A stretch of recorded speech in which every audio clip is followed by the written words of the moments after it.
Recent டேஸில் எனக்கு ரொம்ப பிடிச்ச இண்டஸ்ட்ரினா சோஷியல் மீடியா மார்க்கெட்டிங் தான். ஓகேங்களா, சூப்பரான டெவலப்மெண்ட் இருக்குங்க. எவ்வளோ நல்ல ஒரு செக்யூர் லைஃப் இருக்குன்னா உங்களுக்கு அடுத்த ஒரு 5 வருஷத்துக்கு நீங்கள் தான் வந்து குளோபலாகவே வந்து ரன் பண்ண போகிறீங்க. ஓகேங்களா, யாரை வேணால் நீங்கள் வந்து பிராண்டாக பண்ண முடியும், எதை வேணாலும் உங்களால் விற்க முடியும். இந்த ஒரு ஆப்பர்ச்சுனிட்டி இருக்கிறது சோஷியல் மீடியாவுக்கு தான்.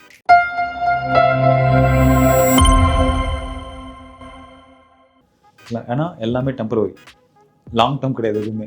நீங்கள் நின்றீங்க அப்படின்னா உங்கள் பிஸ்னஸ் நின்றும். ஓகேவா, இதுதான் அங்கே இருக்கிற பெரிய பிரச்சனை. So it's a long term goal. நீங்கள் ஒரு டைம் பண்ணால் it give you fruit every year. Okay, அது ரொம்ப பெரிய ஃப்ளக்சுவேஷன் இருக்காது. இவங்க அப்படி கிடையாது. போட்டிங்க அப்படின்னா அடுத்த 2 நாள் பிச்சுன்னு வரும்.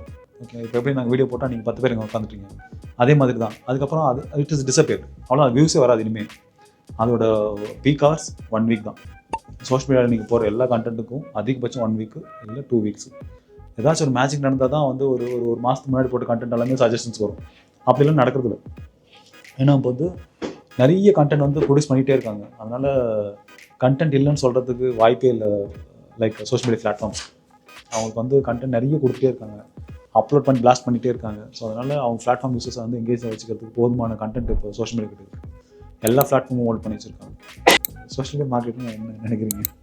என்ன தான் பண்ணுவாங்கன்னு நினைக்கிறீங்க ஒரு கம்பெனியில்? இல்லை யாருக்கு நீங்கள் தேவைப்படுவீங்க? ஏன்னா இந்த அண்டர்ஸ்டாண்டிங் உங்களுக்கு இருக்கணும் இல்லையா? ஆனால் you are going to do solution for யாருக்கு நீங்கள் சொல்யூஷன் தருவீங்க?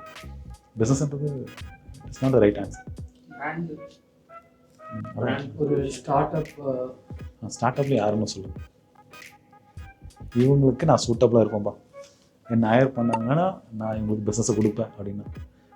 யாருக்கும் ஃபாலோவர் கவுண்ட்ல வேண்டாம். இப்போ நாங்கள் டெக் கம்பெனியில் எடுக்கிறோம் இல்லையா, அவங்களுக்கெல்லாம் ஃபாலோவர் கொடுக்க முடியாது. ஒரு வருஷமாக ஒர்க் பண்ணிட்டு இருக்கோம், 100 தான் இருக்குது ஃபாலோவர்.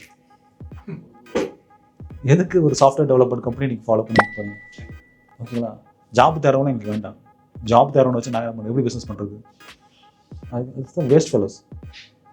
ஓகேவா, எங்கள் கம்பெனி ஃபாலோ பண்ணிக்கிறோம், பாதி பேர் வேஸ்ட் ஃபெலோஸ் தான். ஓகேவா, அவனை வச்சு நாங்கள் எந்த மணி மேக் பண்ண முடியாது. ஸோ சப்ஸ்கிரைபர் கவுண்ட்டோ ஃபாலோவர் கவுண்ட்டோ it is doesn't make money. நீங்கள் மணி மேக் பண்ணால் வேணும் எங்களுக்கு. ஸோ ஃபாலோவர்ஸ் வியூஸ் இதெல்லாம் விட்டுருங்க. இப்போ சொல்லுங்கள், நீங்கள் எந்த பிஸ்னஸ்க்கு சொல்யூஷன் தருவீங்க, இல்லை ப்ராஃபிட் மேக் பண்ணி தருவீங்க? எக்ஸாக்டாக ஒரு கிளாத்திங் பிஸ்னஸ்க்கு நான் பண்ணுவேன், எக்ஸாக்டாக ஒரு டென்டல் கிளினிக் நான் பண்ணுவேன், எக்ஸாக்டாக ஒரு டாக்டர் பண்ணுவேன், எக்ஸாக்டாக ஒரு கன்ஸ்ட்ரக்ஷன் கம்பெனிஸ் வந்து. ஸோ எக்ஸாம்பிளுக்கு ஒரு பிரியாணி ஷாப் வச்சுக்கோங்க ஜெகதீஷ். பிரியாணி ஷாப்புக்கு நீங்கள் வேணும் எனக்கு. ஓகேங்களா, சோஷியல் மீடியா மார்க்கெட்டிங் பண்ணி எனக்கு என்னோடய பிரியாணி ஷாப்பை வந்து பீக்கில் கொண்டு போகணும்.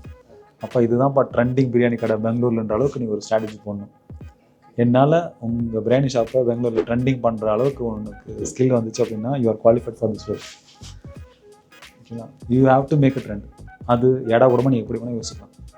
ஓகேவா, அது நீயா 10 பேர் கூப்பிட்டு வந்து வாவுன்னு சொல்ல வைக்கிறதோ, இல்லை இன்ஃப்ளூயன்சஸ் வச்சு அருமை போடுறதோ, this is your job. You have to give a solution for biryani shop.